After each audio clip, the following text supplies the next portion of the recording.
Foi esse artigo aqui que eu li, que ele foi é de 2025, né? Dessa International Conference on Education and Learning Technology, né? Não conheço. E é dessa moça aqui, eu até pesquisei pelo nome, eu não sabia se era uma mulher ou homem, mas é uma moça aqui, com esse nome super diferente, né? E ela vai abordar justamente a proposta é utilizar o chat GPT como esse assistente socrático. Ele meio que vai fazendo, conversando e fazendo pergunta, né? E questionando o aluno nessa interação para que o aluno tenha um pensamento crítico, reflexivo, não aceite uma resposta pronta, não seja passivo só de pegar a resposta do chat, né? E levar como verdade, né? Deixa eu ver aqui. Aí ela começa falando do cenário mais negativo que a visão tem, assim, do ChatGPT, muitos, que é justamente esse dilema ético, que o ChatGPT tem uma falta de senso crítico. No caso, ela foca no ChatGPT, mas a ideia é IA, mas ela vai utilizar o ChatGPT para o teste, né? Que o aluno ficaria mais passivo, porque você pega a resposta pronta, tem o problema do plágio, ela vai falando toda essa visão negativa, né? Só que ela acredita mesmo nesse cenário, com isso tudo, não nega, tem vários problemas, claro, o uso, né? Sempre quando a gente tem uma tecnologia nova, tem um problema para a gente se adaptar e tal. Mas ela fala que ela acredita que se for utilizado de forma apropriada, né, o chat GPT e esse tipo de IA pode promover análise crítica, reflexão, a comunicação e o pensamento independente, né? O aluno ser mais independente nesse processo de aprendizado dele. Aí a ideia é justamente ela se baseia nesse método socrático, né, com ênfase em pensamento crítico, engajamento intelectual e reflexão, para utilizar, no caso o chat GPT, né, como esse assistente socrático, né? E aí ela já fala no artigo, né, que eles vão utilizar uma metodologia, ela usa aqui mesmo, metodologia pós-humanista inovadora, porque, segundo ela, vai produzir esses dados por meio dessa interação, que na verdade seria o quê? Seria o estudante, que seria o humano, né, interagindo com a IA, que seria, nesse caso, o chat GPT. Mas no artigo ela diz que esse estudante, na verdade, vai ser o pesquisador. Então, acho que ela simula, pelo que eu entendi, até porque nos trabalhos futuros ela fala que o interessante seria fazer isso com o estudante. E aí, assim, já é diferente uma pessoa que está na área pesquisando, né, conversando no chat GPT, de um estudante, dependendo da idade. Inclusive, esse é um trabalho futuro que ela fala para fazer com diferentes faixas etárias, né, da escola. Aí ela acredita que essa metodologia pós-humanista, né, escolhida, vai refletir esse entrelaçamento entre o humano, que no caso seria os professores e o aluno, com a tecnologia, né, esse ambiente, ela fala, cheio de artefatos tecnológicos, com IA e outras tecnologias assistivas, né, mas no caso vai focar no chat GPT, né? E aí ela mostra um embasamento lá, né? Ela, na introdução, ela fala desse survey que teve, né? Desse Digital Education Council Global AI, né? Onde 86% dos estudantes já estão utilizando a IA, né, nos seus estudos, 69% utilizam a IA generativa justamente isso, como uma pesquisa, né, como se fosse o novo Google. Ao invés de pesquisar lá, já estão utilizando o ChatGPT para pesquisar, né?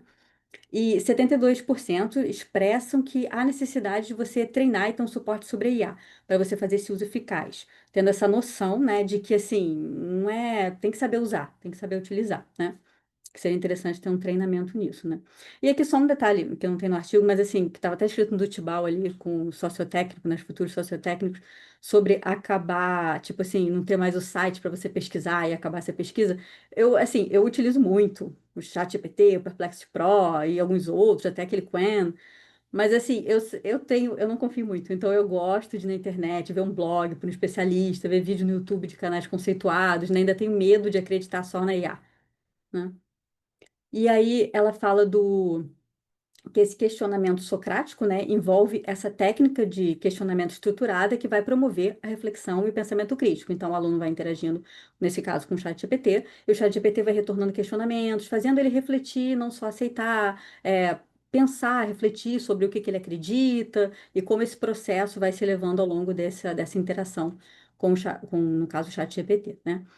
E aí, só que ela fala de estudos, né? Ela vai citando alguns estudos, acho que cita uns quatro, falando dos pontos negativos do ChatGPT, como respostas são superficiais, respostas são baseadas em memória, tem uma falta de justificativa às vezes para a resposta, né? E ela quer entender se isso, mesmo com todas essas falhas, de fato essas ferramentas podem capacitar os usuários a serem mais reflexivos e críticos, já que ele dá uma resposta superficial, falta de justificativa. Ela acredita que sim, acredita que depende de como é a sua interação. Justamente por isso o foco do trabalho é sair dessa falta de capacidade de pensamento crítico do chat GPT, beleza, ele tem falta de capacidade de pensamento crítico, não vamos botar o foco nele, vamos botar o foco em quem? O foco no humano ali, no aluno que está, para desenvolver as habilidades críticas, mesmo algo que não tenha pensamento crítico utilizado de uma forma correta, digamos assim, né? pode sim estimular essas habilidades críticas aqui no ser humano, no caso, o aluno que está interagindo, né? Então, justamente o artigo tem essa ruptura positiva, que ela acredita seja uma forma positiva, né, de ver como a IA é percebida e utilizada, né, e a ideia é justamente o quê? Você meio que desaprender, ela usa isso, e reaprender, né, formas de utilizar o ChatGPT, porque às vezes nem sempre você está utilizando da melhor maneira, né?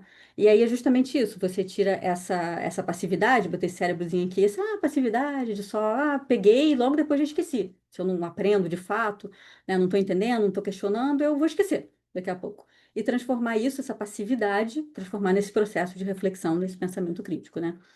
E aí ela se baseia num questionamento socrático, ela se trabalha, acho que é Paul e Elber, de 2007, que tem essas 6 questões, né? Que acho que você vai nesse questionamento socrático. Você tem questões para clarificar o entendimento, lá o assunto, né? Vocês têm questões que investigam suposições, naquilo que você acredita e tal, você vai investigando aquilo que você já acredita, os conceitos. Questões que investigam as informações, os motivos, evidências e causas, por que você acredita nisso, por que você embasa isso, né? Questões sobre ponto de vista e perspectivas, tem um ponto de vista, a pessoa pode ter outro, por que você vê, como é que você muda o ponto de vista, como é que você construiu e por que você constrói esse ponto de vista, né? Questões que investigam implicações e consequências, porque você pensa assim, por causa dessa implicação, e aí leva a essa consequência, e questões sobre a questão, né? E aí ela vai fazendo, justamente, que eu pensei que eu queria saber como é que ela estava fazendo isso para analisar, né? Então, eles têm o prompt do aluno, né? Que assim, no primeiro momento, ela falou, foi o pesquisador, né, que está simulando o aluno, né? Então, eu entendi que eram eles e não o aluno, né? Então, ela botou assim, por exemplo, eu tenho uma questão dissertativa, coloca lá no ChatGPT, que é o uso da IA na educação, promove a aprendizagem passiva, né? Ou pode aumentar o envolvimento dos alunos e o pensamento crítico. Aí ela já fala, quero começar por compreender o que significa realmente aprendizagem passiva, ou seja, uma questão para clarificar o conceito de aprendizagem passiva. Aí o ChatGPT vai perguntando e ele logo já faz uma pergunta ali no finalzinho, né? Assim, mas deixe-me perguntar uma coisa, você acha que a aprendizagem passiva é sempre prejudicial? Né? Ele já faz uma pergunta, a pessoa já interage, e aí ela já vem um ponto de vista, uma suposição, uma coisa que ela acredita, né? E vai investigar isso. Então, a pessoa responde lá, no caso, ela respondeu que acredita que, às vezes, faça parte do processo, sim. Às vezes, para você entender um conceito, primeiro uma explicação passiva, para depois você ir construindo mais conhecimento em cima desse conceito, e que isso faz parte do processo de aprendizado. Aí o ChatGPT fala, muito bom, ele fala aquilo, excelente, ponto de vista, lá, lá, lá. E aí ele fala, vamos pensar sobre isso, né? Só ele fala, se a IA simplesmente fornece respostas aos alunos, isso corre risco de limitar o envolvimento mais profundo que se poderia esperar deles. Ele fala, ou a IA poderia ser usada de maneiras que incentivassem um pensamento mais profundo. Aí ele vai respondendo, acho que a IA poderia dar resposta rapidamente, o que poderia, eles vão interagindo, e o chat GPT vai justamente fazendo ele investigar suposições, o que ele acredita, o que ele está construindo, porque ele pergunta, mas há algo a se pensar. Com a internet, ele fala da internet que os alunos os alunos pesquisam, avaliam as fontes, interpretam informações por conta própria. A IA, por outro lado, fornece as respostas de forma mais direta, quase como um tutor. Aí ele fala, então, nesse sentido, a IA pensa demais pelos alunos, já que ela está construindo isso tudo, né? Aí eles vão questionando isso. Aí depois ele vai para as perguntas, porque as perguntas elas são longas e tem a resposta do aluno, né? Mas é questões que investigam informações e nessa interação ela consegue perceber que a IA seria um colaborador experiente. Ela cita um trabalho, que esse termo vem desse trabalho desse Chocolominha aqui, não sei falar, que ela não responde com uma resposta direta, né? Mas com perguntas, justamente para ficar investigando evidências, né? E que eventualmente levam o aluno a ser crítico. Né?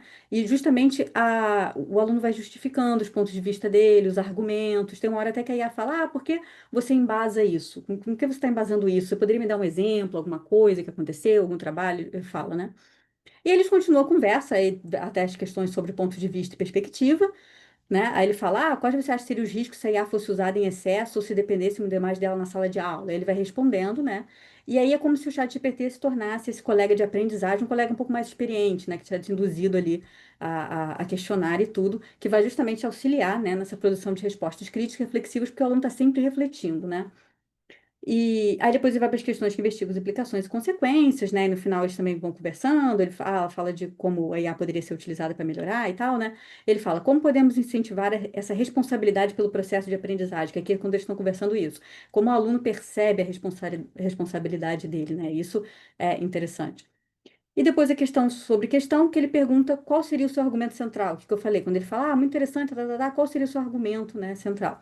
Então, justamente aqui, questionar, né, essa ideia de ficar questionando com esse chatbot socrático, desenvolve habilidades de reflexão, pensamento crítico e ajuda o aluno a desenvolver uma postura independente, né?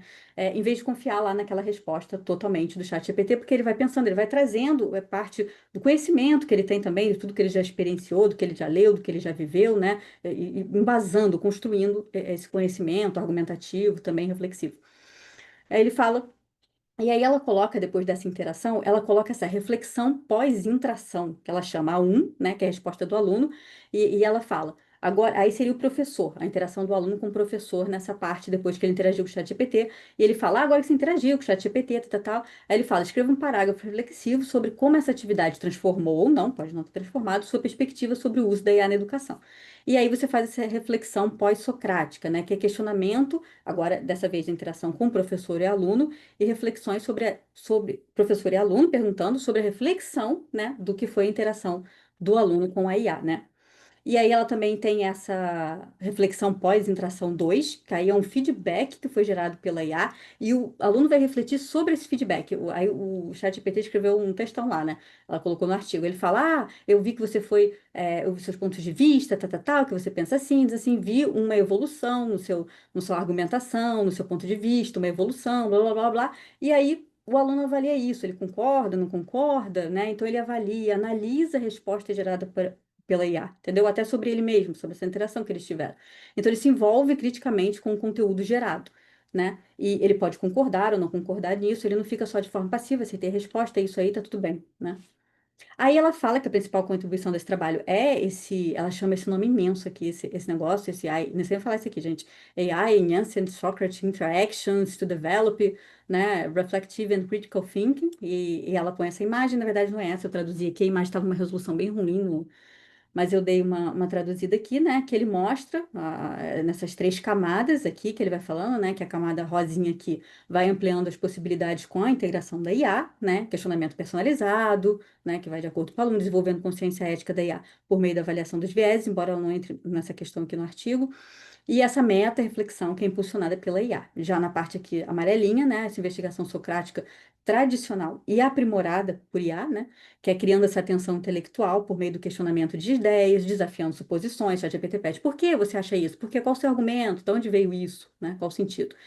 Encorajando questionamento, né, questionamentos adaptados pela IA baseado nas respostas dos alunos, né, e aqui mais no azulzinho a reflexão e engajamento dos alunos, que é esse engajamento em diálogos socráticos, desenvolvimento de habilidades críticas, né, refletindo sobre suposições e raciocínio, né? Eu acho que eu até...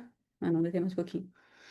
E aí, ela acredita pelas interações que teve e tal, que a IA é como um assistente, que eu achei interessante que ela botou IA como assistente que provoca um desconforto intelectual, perturbações, que foi até o que eu coloquei ali no caso do autopoético, a IA seria esse ambiente de perturbações que vai provocar o aluno, né, nesse pensamento crítico, na metacognição, esse pensamento reflexivo, e ele vai, mesmo tendo conhecimento dele, dar uma ajustada ali, né, para se adaptar com essas perturbações, mas sem mudar a sua essência de fato por dentro, né? Então, aqui o aluno interagindo com a IA, e aí, ela acredita, quando ela fala essa parte do final, que o professor, ela sempre fala que você não vai excluir. Ela cita um trabalho lá falando que não vai excluir professor, igual as tendências dizem, vão acabar os professores, ela fala que não. Porque até por meio disso, do professor ser esse facilitador, esse avaliador no final, que faz as perguntas, que te ajuda e te guia a refletir sobre a IA, interagir com ela, que ele, na verdade, é um facilitador e é super necessário, né? Que não teria como aluno ficar ali só com o chatbot, né? No caso, principalmente se a gente for pensar, alunos mais novos que não sabem interagir direito, né? E aí ela termina ali já nas conclusões, né, falando dessa afirmação aqui da Unesco, que a Unesco falou que é, assim como o pensamento crítico deve ser visto como algo mais do que Sócrates discutindo em uma esquina, a inteligência artificial deve ser vista como muito mais que uma ameaça, e ela deve ser vista através de um escopo mais amplo do que a reação míope, aí eles botaram medrosa e ligeiramente histérica, aí a generativa que caracteriza muito do que é dito e escrito sobre ela, né? Então, assim, é claro que, assim, obviamente, a IA tem vários problemas, e a gente tem que saber disso, até para poder interagir melhor, né, com os riscos e tudo, mas que, assim, ela realmente chegou aí, tá? Todo mundo utilizando, é difícil você, por exemplo, excluir os alunos em um mundo que vai todo mundo usar isso, que às vezes o mercado de trabalho vai exigir isso, né? Então, assim, mas é melhor lidar, tentar entender o problema, lidar, ver as vantagens também, e essa parte positiva, mas é isso aí, aí acabou.